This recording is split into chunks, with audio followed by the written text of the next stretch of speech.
Ladies and gentlemen, the story you are about to see is true. The names have been changed to protect the innocent.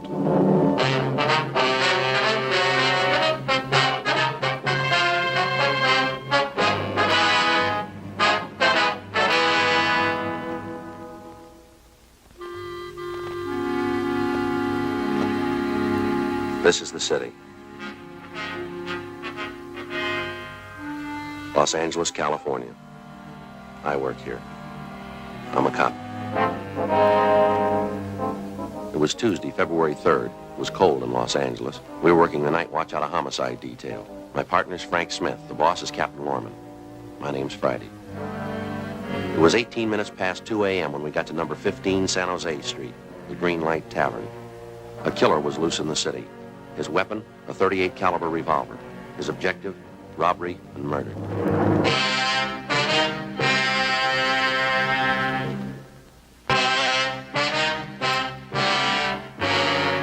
Ambulance on the way, George? Can't use it. They're both dead, wife and husband. Did you call the crime lab? They're on the way. Okay, we better take a look at that back room. Right.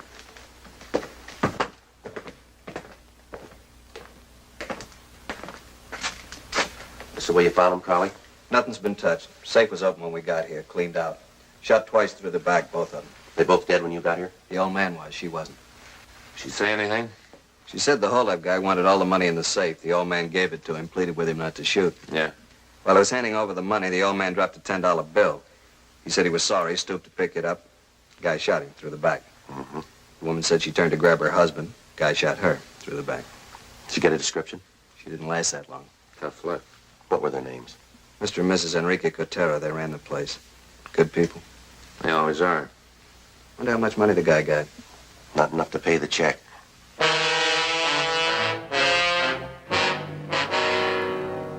Sergeant Allen and the crew from the crime lab arrived and went to work. They dusted for fingerprints, took pictures of the back room, the safe, the victims. Every object that could have any possible tie-in with the crime was photographed.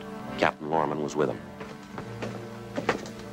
Looks like that job over on the east side last month, Skipper. Same M.O. Kid with Ramsey. He the witness? Yeah, he worked for the Coteras, didn't he? Yeah, bar boy, handyman, you know. Ramsey's getting no place with him. What's the matter? Spanish, can't speak English. Well, how's your Spanish, Frank? Still high school Spanish. All right, let's give it a try.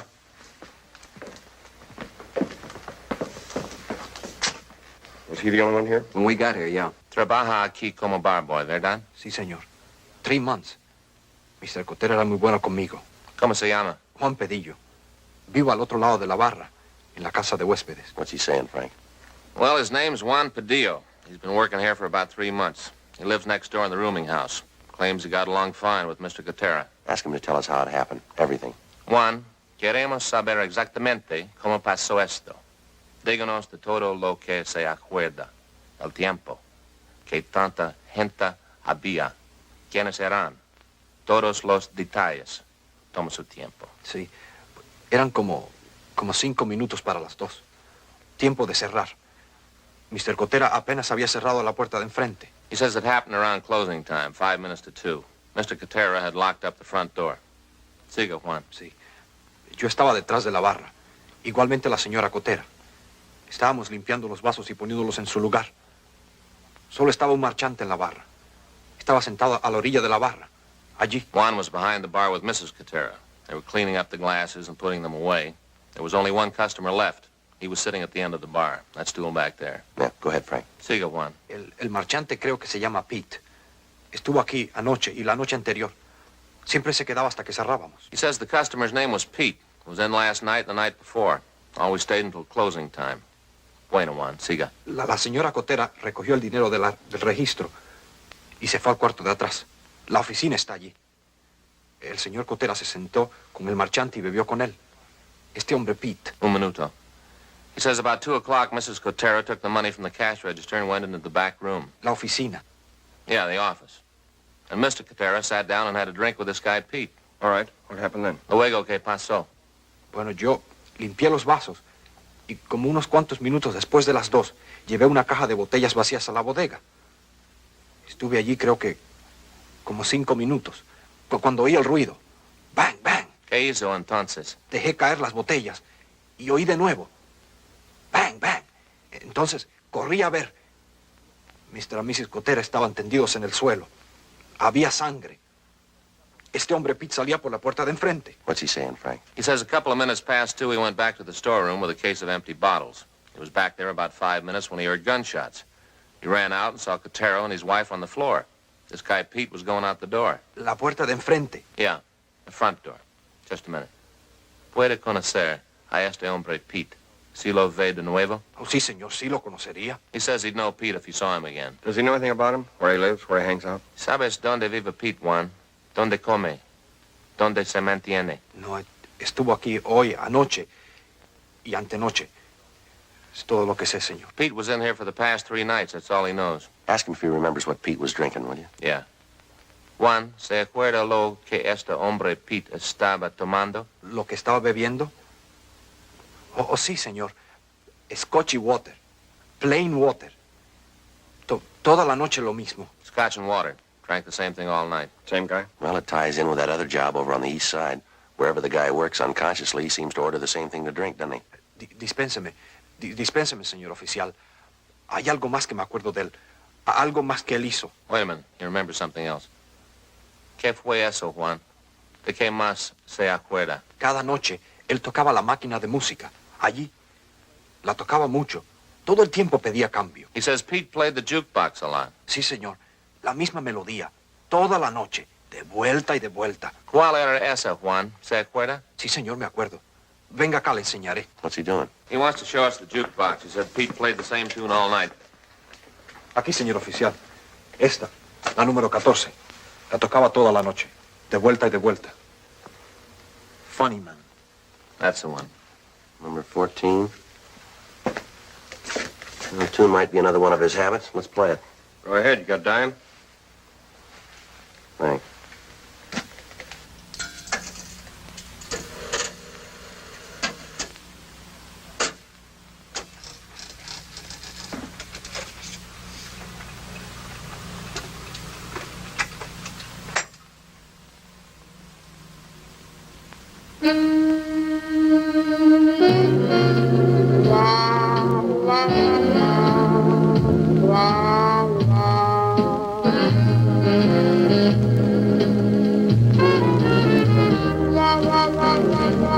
Sí, esa es.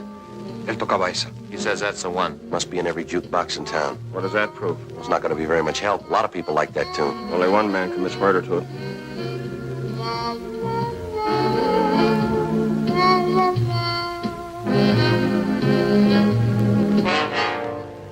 Ten minutes past 3 a.m., Tuesday, February 3rd.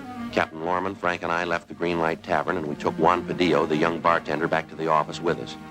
With the help of an interpreter, a police stenographer took down his statement, and then we showed him 3 volumes of coming-out mugshots. Padillo and Frank started looking through them. Captain Lorman and I went across the street to the old city jail building, the crime lab, to see Russ Camp in ballistics. How's it going, Russ? I'm still working on it. It's pretty tough. Why, what's the matter? Right here. This is the bullet that killed that East Side bar owner last month. Yeah. It's from a .38 Colt Special. We know that. It's a metal-piercing bullet. Mm-hmm. The slug's in good shape. We weren't that lucky tonight. How do you mean, Russ? Well, here's the 4 bullets they fired in the back room of the Green Light Tavern tonight. What happened to them? Must have had a heavy load. They penetrated the bodies and buried themselves in the wall and floor. Badly deformed. Yeah. It's going to take some work.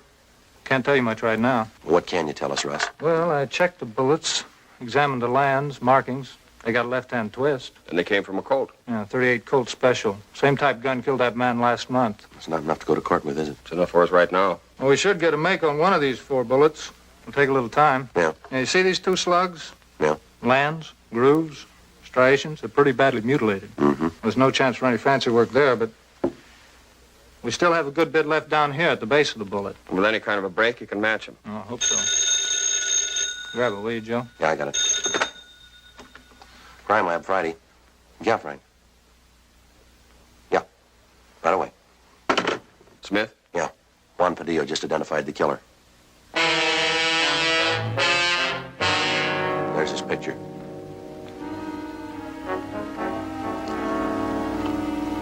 There's his package.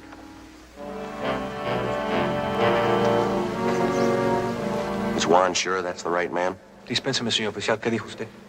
Él dijo, ¿está usted segura que este es el hombre? Oh, sí, señor. Es él, estoy seguro. He's sure. Well, according to his R card, Albert J. Stacy, white male American, 5 foot 11, 170 pounds, brown hair, blue eyes. Here's a red flag on his index card, violation of parole. Got out of San Quentin 18 months ago. Burglary, auto theft, armed robbery. He's used a gun before. That makes him number 1.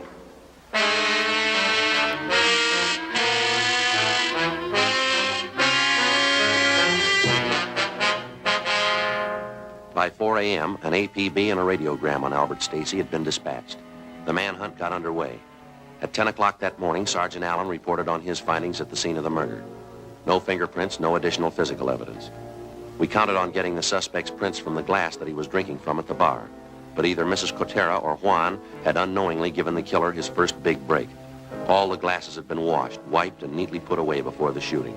The prints had been destroyed in the process. Just after lunch, Russ Camp and ballistics came up with an answer. The bullets which killed Mr. and Mrs. Cotera came from the same gun which killed the East Side bar owner a month before, a .38 Colt Special.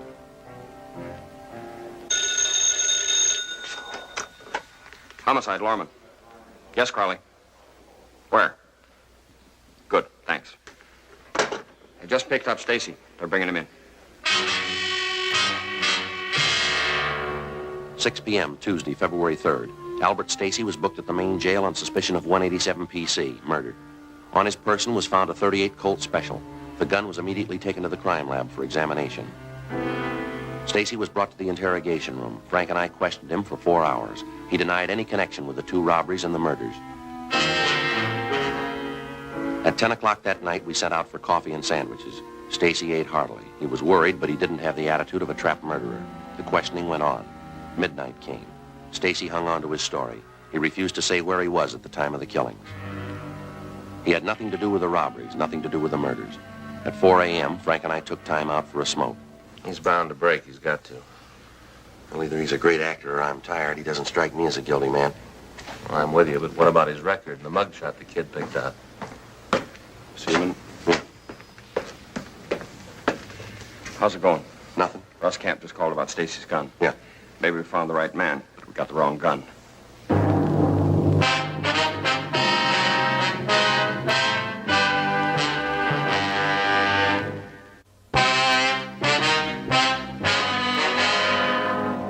a.m. Wednesday, February 11th. We were refused a complaint against Albert Stacy by the district attorney's office on the grounds that we were unable to present sufficient evidence against him. We then filed on Stacy for violation of the State Penal Code, Chapter 339, Statutes of 1923 as amended 1947, Sub 2, an ex-convict with a gun. We put a hold on Stacy for his parole officer. He was to be returned to San Quentin. Frank and I started all over again from the beginning. A complete description of the suspect, along with his method of operation, was distributed to every tavern and cocktail lounge in the city. A special detail of men from the Metropolitan Division was assigned to stand a special watch between the hours of midnight and 3 a.m. During the month that followed, we set trap after trap for the killer. He failed to take the bait. Another month passed. We watched and we waited. 1 a.m. Saturday, April 4th. Frank and I were cruising the central area. Attention, all units. All units. A 211 and shooting in the bar on the corner of Bellevue and Allison. A 211 and shooting in the bar on the corner of Bellevue and Allison. Suspect left the scene on foot. Suspect is wearing dark coat, light trousers. 1R5, take the call. Code 3. Let's go. 1K80, 1K80. 1K80, go ahead. On that call to Bellevue and Allison, we are in the vicinity. We will handle. 1K80, roger. 1K80, any further description on the 211 suspect? 1K80, no further details. Suspect wearing dark coat, light trousers. Left the scene on foot. Code 3. Let's roll it. 2 minutes later, Frank and I got to the Windsor Buffet. The robbery victims were the owners, Mr. and Mrs. Ernest Lineberger. Mrs. Lineberger did all the talking. 1:25 a.m. Frank and I continued questioning Mr. and Mrs. Lineberger. Their description of the suspect, his M.O., and all of his actions matched those of the man who had shot down Mr. and Mrs. Cotera 2 months before, and the East Side bar owner a month before that. The Linebergers told us that the suspect drank only scotch and plain water, and that he played the jukebox incessantly. The same tune, Funny Man. That's right, Funny Man. That's what he played. I got a good look at his wrist, too, his right wrist. What about it? He's got a picture tattooed on the underside. What kind of a picture? Looks like a cat, a black cat. Do you by any chance have the glass that he was drinking out of? Yeah, it's over by the door. Smashed to bits. Sure, I threw it at him when he ran out the door. 2:12 a.m. Frank and I drove Mr. and Mrs. Lineberger to the office where we took their statements and filled out a crime report. After that, we went down the hall to R&I and had one of the officers on duty check through the oddity file for us. That's it, Joe. Only guy in the file with a tattoo of a cat on his wrist. Yeah. He's got a different tattoo on his left wrist. He's only got one name. Wesley R. Guttridge. We pulled his mugshot. He was almost a dead ringer for Stacy. We compared descriptions. They matched almost perfectly. A radiogram was sent out on him, and communications broadcast a warrant for murder. Captain Lorman, Frank, and I checked our informants and all our available sources of information for the whereabouts of Wesley Guttridge.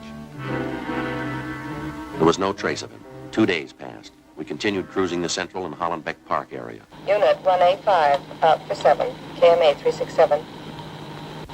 Correction, 7R6. That's 2421 Beverly Boulevard. A prowler now, KMA 367. Attention all units. Attention all units. At 5th and Winston, the bar. A 211 and shooting. Code 3. Suspect left the scene on foot. Suspect was headed west on 5th Street. Attention all units. All units. At 5th and Winston.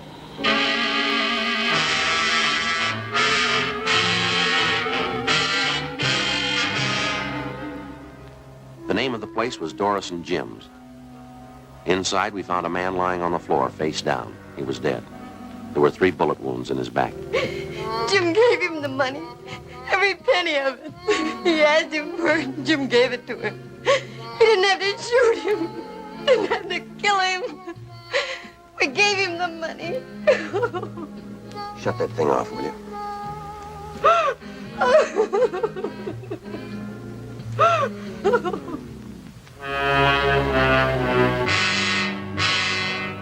5 a.m. Tuesday, April 7th. Frank and I sat in on a meeting with Captain Lorman. Plans for a citywide Dragnet operation to apprehend the killer were discussed and formulated. By 7 a.m., an overall plan was set in motion. Every available man was ordered up for special duty in the Central area, the Newton Street Division, the University Division, and the Hollenbeck and Highland Park areas. Additional men from the Metropolitan Division, plus an extra complement of 45 radio and detective cars were assigned to the manhunt. The search for Guttridge went on all that day, all that night into the following morning. No sign of him. Friday, Saturday, Sunday, Monday. Still no sign of him. The 24-hour watch continued. 5 days, 10 days, 2 weeks. Tuesday, April 28th. It was the end of the 3rd week. Our relief showed up a few minutes before midnight. Before we went home, Frank and I stopped by the office to check with Captain Lorman. They told us in homicide that he was down the hall in communications. All units. All units. What's doing, Skipper? Just a minute. All units. 211 and a shooting. In the bar at 1231 North Fremont. 1231 North Fremont. 1K61, handle a call, code 3. 1K61, roger. 1K61, that's Ramsey and Crowley, isn't it? All units, 211 suspect has been identified by victim as Wesley Guttridge, murder suspect. The 1200 block of North Fremont's in the stakeout area, isn't it? Right on the edge of it, I think. Yeah, here it is, right here.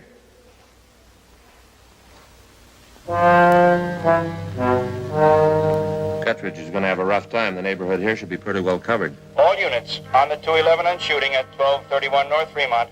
Suspect left scene in a light tan 1950 Ford sedan. License 7 Tom 7972. 7 Tom 7972. Suspect headed south on Fremont. Suspect headed south on Fremont. 1K61. 1K61. We have spotted 211 suspect, tan Ford sedan, license 7 Tom 7972. Suspect is traveling at high rate of speed. West on 3rd. Now crossing Lucas. We're in pursuit. 1K61, roger. All units on all frequencies, stand by. 1K61 is in pursuit of 211 murder suspect.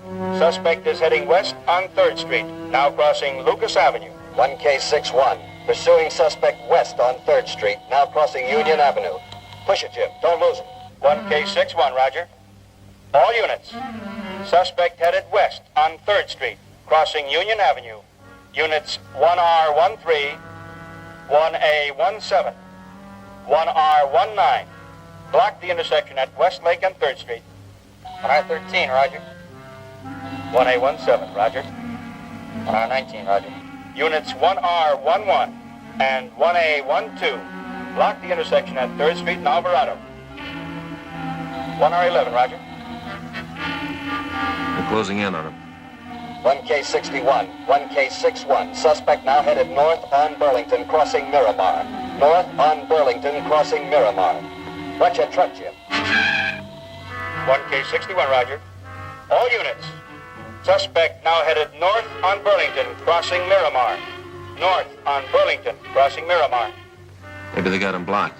1K61. 1K61, go ahead. Still pursuing suspect north on Burlington, now crossing 2nd Street. Looks like a dead end. I think we got him blocked. He's turning around.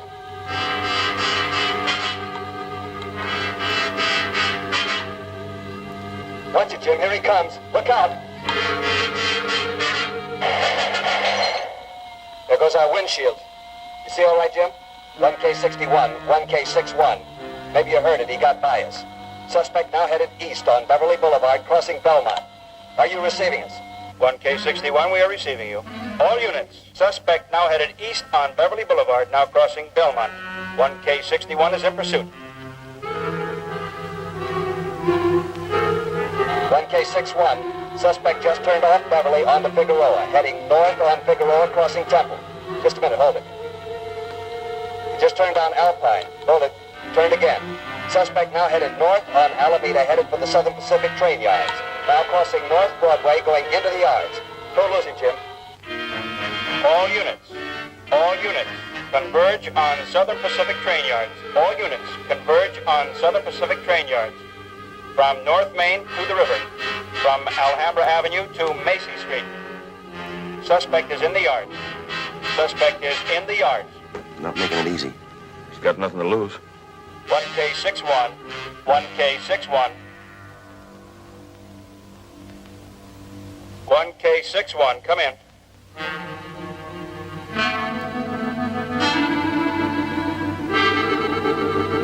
1K61, come in. 1K61, we have suspect in custody. We have suspect in custody. 1K61, roger. All units. 1K61 has suspect in custody. Return to your districts. Return to your districts. All frequencies clear. Well, I guess that does it. Yeah, it sounds like nobody was hurt. They didn't ask for an ambulance. Big night. Lucky one. Well, I'm going home. See you fellas in the morning. Good night, Skipper. Good night. Good night. Good night.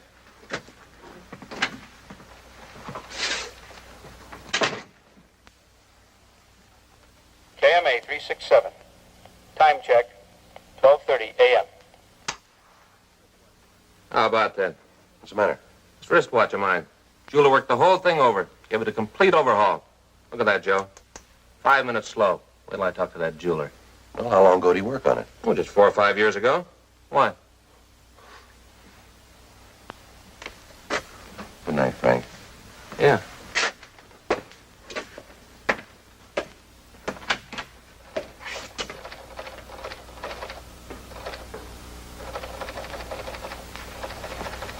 What time you got, Lieutenant?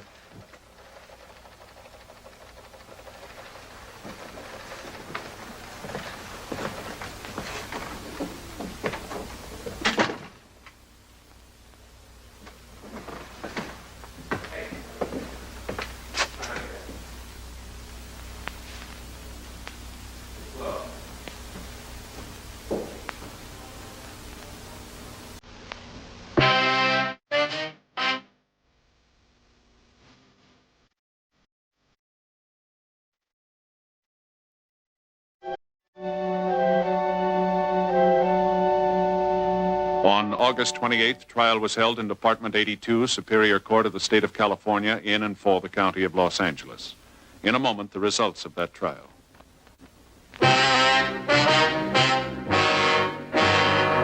The suspect was tried and convicted of murder in the first degree.